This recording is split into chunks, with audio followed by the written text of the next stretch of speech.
నేను బాపట్ల ఎమ్మెల్యేగా పనిచేస్తున్నాను. వైకుంఠ దూరదర్శనం ఎప్పటికన్నా కూడా ఈసారి చాలా చక్కగా ఉంది. ఎందుకంటే డెకరేషన్ అనేది అద్భుతహ అని అన్నట్టుంది. ఇక దేవుడిని దర్శించటం ఒక మంచి టైంలో, మంచి శుభగడియల్లో సందర్శించడం మనసుకి ఎంతో తృప్తినిచ్చింది. తిరుమల తిరుపతి దేవస్థానం సంబంధించి ఈ అఖిలాండ కోటి బ్రహ్మాండ నాయకుడికి అశేషమైన జనం.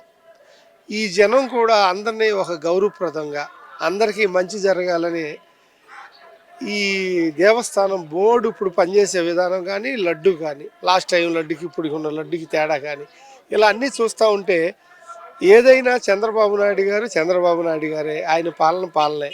దానికి తోడు జన సైనికుడు, వీళ్ళందరూ కలిసికట్టుగా తిరుమల తిరుపతి దేవస్థానం పవిత్రని మరింతగా పెంచారు అనేది ఏమాత్రం సందేహం లేదని నేను తెలియజేస్తున్నాను.